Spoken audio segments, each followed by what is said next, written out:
Welcome back to the parenting workshops with Kristen. I'm Kristen, and today we are going to be discussing a parenting plan, structuring a well thought out parenting plan, what questions to ask yourself.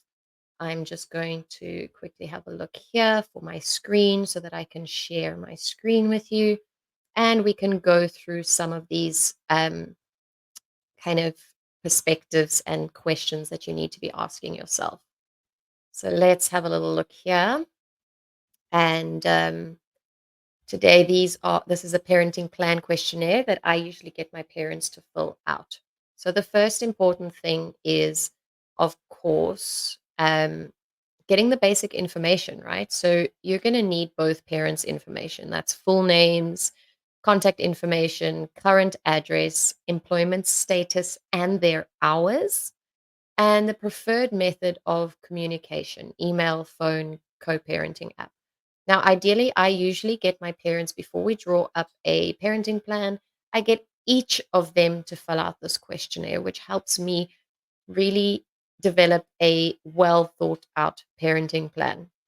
So, yeah, you're going to have these questions. Hold on one moment. I'm fighting here a little bit. So, you've got parent one and parent two.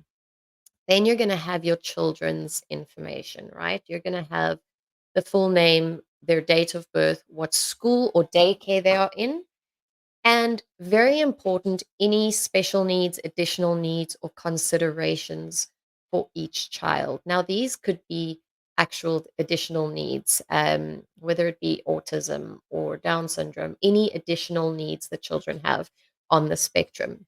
This could be dietary requirements or epilepsy, medical needs. This could be babies that are still breastfeeding. So, these are all considerations that you need to think about with each child. Are there any additional or special needs and considerations? Then we go through the living arrangements. So, some questions to ask yourself: the current living situation. So, who are the children currently primarily residing with? Okay. Then, future living arrangements will be: what will the living arrangements look like post divorce? Will they be in homes or apartments? Where, in the same district, in the same state, if everyone's staying in the same place? Are there plans to relocate or change residences in the near future? And how will these changes in living arrangements be communicated and managed? So, this is important to understand when we are deciding on the parenting schedule and where the kids are going to be. So, what is current? It's a good for your attorneys, your mediator, your divorce coach, your parenting specialist, the court, to see what was the current situation and what is the future living arrangements from both parents' perspectives. Parenting time schedule. So a proposed weekly schedule. So outlining your preferred weekly custody schedule. So whether that be weekdays with parent one and weekends with parent two, or 4 days with parent one, 3 days with parent two. What is your proposed weekly schedule? Weekend arrangements. How will weekends be divided? Are there preferences for alternating weekends? School holidays and breaks. How will school holidays, winter break, spring break, summer vacation be shared? Any specific preferences on splitting these periods? This questionnaire, please feel free, for any of the allies members. I'm happy to share this with you. Um, if you would like to kind of just prompt this for yourself and get a clearer picture of what um, what your ideal situation would be for the parenting plan. Special days and events, we need to incorporate these. So, how will birthdays, anniversaries, and other significant events be handled? Are there any cultural or religious holidays to consider? Maybe there's both parents aren't of the same religion, so you can say Christmas is spent with dad, who's a Christian, and Hanukkah can be spent with mom, who's Jewish. So consider these as well. Don't forget about the religious and cultural birthdays or cultural holidays. Birthdays and milestones. So, how will each parent celebrate the children's birthdays and other milestones? Are there any shared traditions to maintain? Will the children be with you for your birthday? Will there be an exception for your own birthday to spend it with your kids or not? So considering all birthdays, flexibility and changes. So how will changes to the schedule be requested and approved? This is very important. People often forget how to decide on how schedules changing will be requested and approved. So this is very important. Now, more often than not, it is best to have a first right of refusal clause in your parenting plan. So, the first right of refusal is a clause in parenting plans that requires one parent to offer the other parent the opportunity to care for their child when they are unavailable during their scheduled time. This ensures the child spends more time with both parents before outside caregivers are considered. So, are you happy with first right of refusal? If you're not fussed, then when the child is with the other parent in their parenting time and they cannot look after the child, you will not get first option. A babysitter or a grandparent or a au pair or a nanny will be getting first choice. Communication. This is very important. So, communication between the parents. What is preferred method for day to day communication via email, phone, co parenting app? How often should parents check in with each other about the children? Communication with the children. How will communication be handled when the children are with the other parent? Will it be phone calls, video chats? Are there specific times or conditions for these communications? And importantly, what often gets forgotten is emergency communication. So, get very clear on what constitutes an emergency that requires immediate communication, because this is somewhere with a high conflict spouse or someone with narcissistic tendencies. They could potentially abuse the communication. So, especially if you state that there is no communication between the parents, because it's a high conflict situation, only in an emergency, what constitutes an emergency? And that requires immediate communication. How should emergencies be communicated? So if you've got no contact and are only using a parenting app, maybe perhaps they're blocked in an emergency, this could cause an issue. So getting clear on the emergency communication, how this will be communicated, is going to save you a lot of issues in the future. Decision making. So major decisions. How will decisions regarding education, healthcare, and extracurricular activities be made? Will both parents need to agree on major decisions, or can one parent make certain types of decisions independently? Routine decisions. Who will handle day to day decisions such as meal planning, bedtime, and homework? So, ideally, you would want the routine decisions to be whoever the children are with, whichever parent is with the kids at the time, particularly yet again in high conflict situations to eliminate the chance of conflict. Education and extracurricular activities, educational planning. So, what are your children's current educational needs and their future educational goals? So, are they going to be going to college? Are they going to be going to university?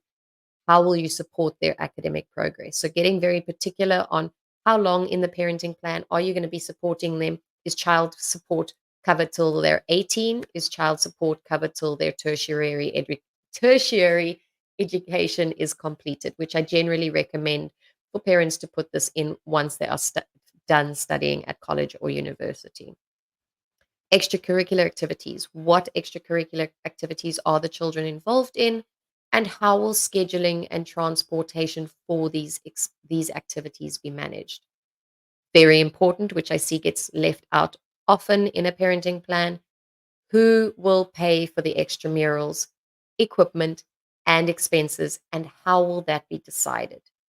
You need to remember this is where both parents are filling this out in the ideal situation, because then your mediators and your lawyers can look at both parents' perspectives and we can find something somewhere in the middle. School transfers. How will decisions about changing schools be handled? If the children need to be changing schools, how will this be handled? Health and medical care. So, medical information. Provide details of your children's medical history, including any ongoing treatments or medications. This is only necessary if you feel these could affect parenting time and the children's well being, or there are any concerns currently surrounding healthcare, or medical issues. How will decisions regarding medical care, dental care, and mental health services be made? Who will make these decisions, and how will you reach an agreement? Insurance and costs. How will health insurance and medical expenses be divided? Which parent is going to take the bulk of it? Maybe one parent takes the health insurance and the other parent takes any unexpected costs, or you divide it 50-50. Um, Generally, you want the higher income parent to be ideally paying for education and healthcare at the bare minimum. And that should go directly. They should pay the healthcare, they should pay the school. That takes a little bit more off of your plate for you to deal with. Financial responsibilities. How do you envision this if none are set yet? So, what do you envision? Child support. What are the agreed upon child support arrangements? How will child support payments be made and tracked? And then shared expenses. So, how will additional expenses, clothing, supplies, extramural activities be shared? So, how are you going to share any additional expenses? And then future financial planning. So, your future financial planning, how will future financial needs, college savings, major medical expenses be addressed? Number 8, we've got transportation and exchanges. You'll see I've kind of categorized these areas a little bit to make it a bit easier. So pick up and drop off. So what are the specific arrangements for picking up and dropping off the children? And where will exchanges take place? If you have a high conflict situation, I urge you to get very specific. I urge you to attempt to not have your transition days at your home. Possibly you drop the kids off at school on Friday and your spouse picks them up from school.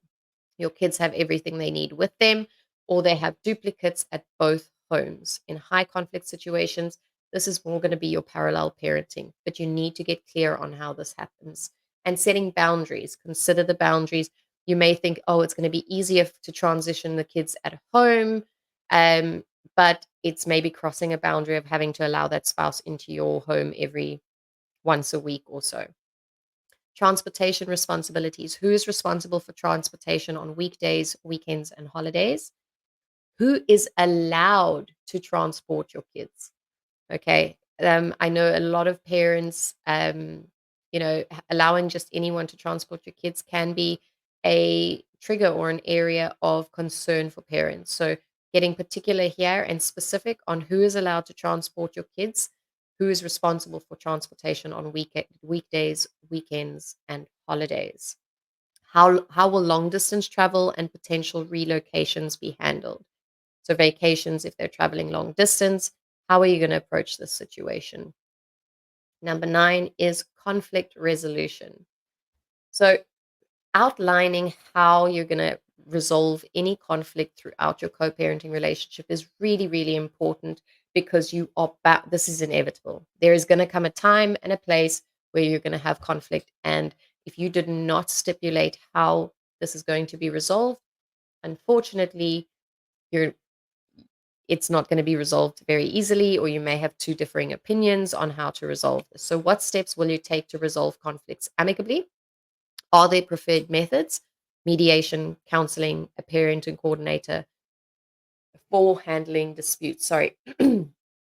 So, which preferred methods do you want to use? If you know that your ex-spouse or the co-parent and yourself cannot um, resolve conflicts between yourselves, I urge you to get a parenting coordinator or a mediator and stipulate how this parenting coordinator or mediator is going to be chosen. Mediation and counseling. Are you open to using professional mediation, parenting coordination, or counseling services to resolve conflicts? If you're not open to this at all, you need to state this. Court intervention. Under what circumstances would you consider involving the court? And then future considerations. So, plan review. How often will the parenting plan be reviewed and updated? What triggers a review? So, this could be the parent's circumstances, changes in children's needs, um, how flexible, how will flexibility be incorporated into the plan to accommodate changes in schedules, locations, or other unforeseen circumstances? Now, this is somewhere where you need to have a bit of compromise, and co-parenting, a healthy co-parenting relationship is going to allow for flexibility. I had a client recently, it was her parenting time, and the husband had a motorbike show that he wanted to take his son to. Now, this is a very boy dad kind of activity. And even though it was in her time, she allowed her son that grace. By potentially, if you don't have a high conflict situation, allowing your co parent some grace is in return going to allow you to have some grace as well when the situation arises where you're going to need it. Long term goals. What are your long term goals for your co parenting relationship and your children's well being? Additional information to include. So, special needs again, are there any special needs or circumstances that should be addressed in the parenting plan? Are there any personal preferences or concerns that haven't been covered in the previous sections? So, anything that you feel could kind of help you in um, outlining a very detailed parenting plan. So, some of the tips I do give my clients when filling out these questionnaires is take your time and reflect on each question carefully to provide the most accurate and helpful information. Be honest. Transparency is key to creating a parenting plan that truly meets your family's needs. Seek support. We can't do this alone. So, if any questions feel overwhelming, don't hesitate to reach out to me. I am here for you. Any of our members, I'm here to support you. We'll discuss options in our sessions. And the purpose of this questionnaire is to understand where both parents stand and how they envision their co parenting journey. Most importantly, consider your child's needs.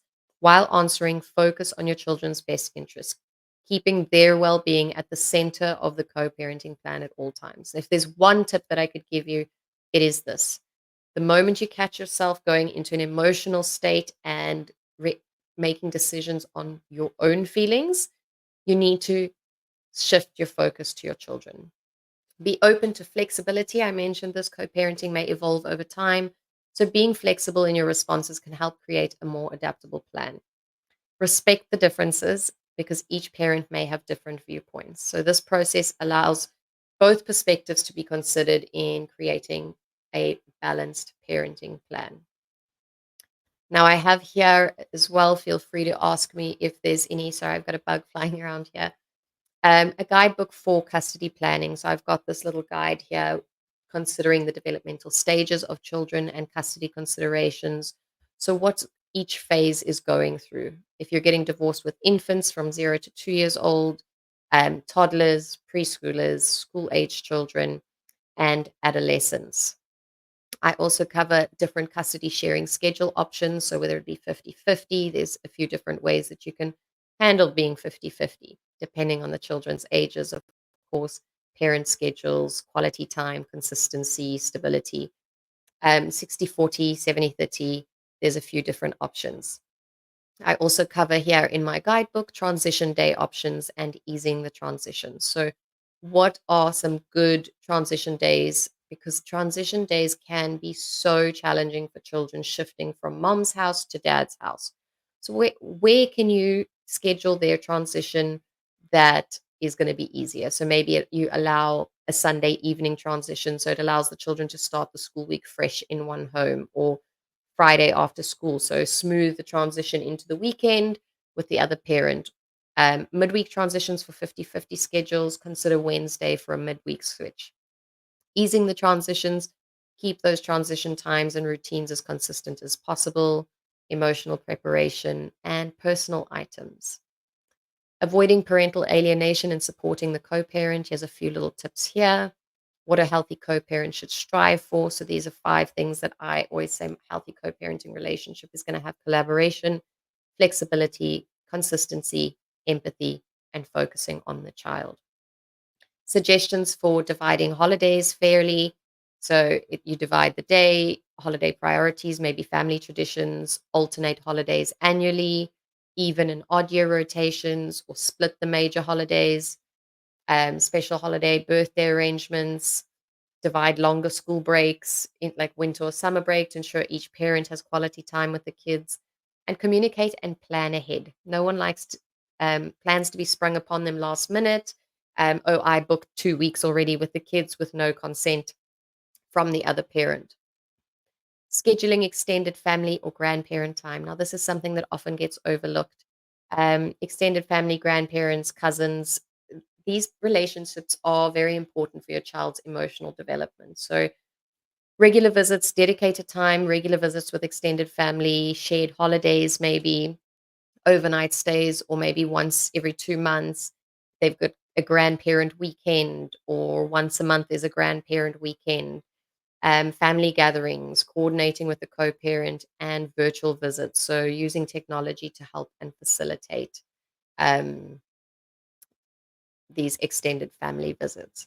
Just a few little extra tips. Feel free to send me when you watch this recording. If you want to ask in the comments, please feel free. I'm happy to email these things to you. Now, I just want to show you at the end here, um, just a sample of a very well structured parenting plan, highly structured parenting plan. So, this is one for the county of Florida. It is just an example. Your specific state will have a sample. However, they're not all as detailed. And that can leave you with less detail in your parenting plan, can really leave you open to having to revisit your parenting plan too often. So, I'm just going to scroll through here a little bit just so you can see the layout of what this parenting plan looks like. They all follow a similar pattern. However, I have gone through many, and this is a very detailed parenting plan that you can see here. Um, so it's the parenting principles. They're covering in the event that the parties do not agree on a parenting decision, the parents shall submit the issue to the following parenting coordinator. You can specify this. This is who's paying, what percentage each parent is paying. Mediators. Um, the ultimate decision making authority shall be made by on these. If it's both parents, then both parents. So this is a great parenting plan. It's a very easy one to fill in because you are basically ticking a lot of boxes. Children's rights. Each child has a right to have two parents to love without fear of anger or guilt from the other, to develop an independent and meaningful relationship with the other parent, and to respect the differences of each parent and their home, to be absent, insulated, and protected from disparaging, belittling, or alienating statements about the other parent. Each child has a right to not be used as a messenger, delivery means, or means of communication with the other parent. Each child has the right to not be questioned about the other parent. Education, you can see it. I'm covering most of the same things. This is just a different layout. Um, Depending on your state, you might want to use your state's parenting plan and then use my questionnaire and parenting plan guidelines to draw up your parenting plan. Extracurricular activities, medical decisions, who's going to be paid by. So each little aspect, it's very clear what percentage and who is paying what percentage. Religion, scheduling, here the school calendar on or before the 1st of August each year. Both parents shall obtain a copy of the school calendar for the next school year. The parent shall follow the school calendar of so. Okay. Definitions. It's giving you some good definitions. Communication with the children. Each parent shall notify the other parent within 7 days of any change to his or her contact information. Each parent shall maintain a working phone. Scheduled telephone contact shall not be monitored or interrupted by the other parent. Scheduled telephone contact shall be between the calling parent and the children. So here it goes into detail about communication with the children. This is a very important one to get nice and clear on with those high conflict spouses. Um, um, Parents shall monitor, so monitoring computer usage to ensure the children's safety, something that gets left out often. Communication between the parents, childcare providers, modifications to this agreement, rules that apply to exchange and travel, um, time sharing plan. So here's a nice little layout of week 1, week 2, parent A, parent B, or parent 1, parent 2. You're gonna highlight over here who's parent A, who's parent B. Nice little schedule. This is great to make visible for children. So that when there are a lot of changes, so that the children can see how many more days they're with mom, how many more days there are with dad. Children like predictability, and if they can go somewhere on the fridge and see this is where they're going to be, it helps them find that little bit of sense of security. Sorry, I've got a bug flying around here. Default time sharing plans. If the parties cannot agree, the following sharing plan shall apply. And this is just where it's a predetermined custody plan for this state. Holidays, academic breaks, significant days, Passover, first night. So it goes into very detail. Spring break, Memorial Day, Mother's Day, Father's Day, Independence Day, Labor Day, Rosh Hashanah, Columbus Day, Eid, October 31st, Thanksgiving, Hanukkah, winter break, December 24th, December 25th. All of these holidays are mother's birthday, father's birthday, children's birthdays. There's space to add more. He has an easy reference chart as well, which is amazing. You can see even years, odd years, every year, who the kids are going to be with. This can also be laid out for the children to see.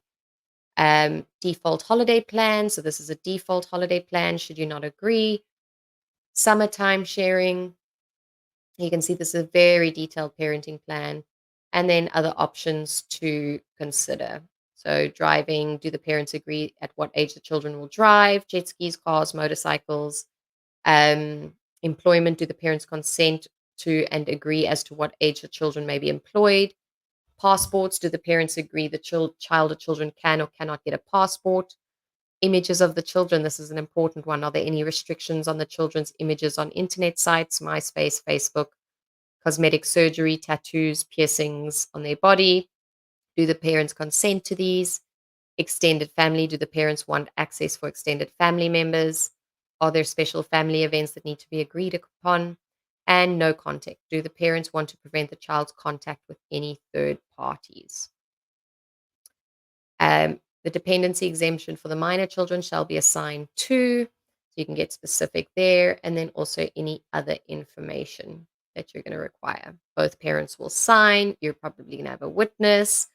And this is a nice disclosure that will be signed for agreeing on your parenting plan.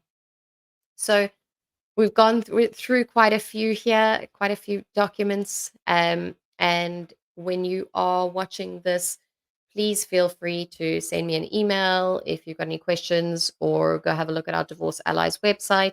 Feel free to book a session. I've got one-off sessions where we can cover your parenting plan. I can email you any of these templates if you need to. Thank you so much for watching this recording. I hope this was in some way insightful and helpful for you in taking a bit of the daunting setting up a parenting plan feeling from you. It doesn't need to be so complicated, just with a few clearly well thought out questions can get you to a good understanding of what is going to be best for your children. I'm wishing you a wonderful week, and I look forward to seeing you next week.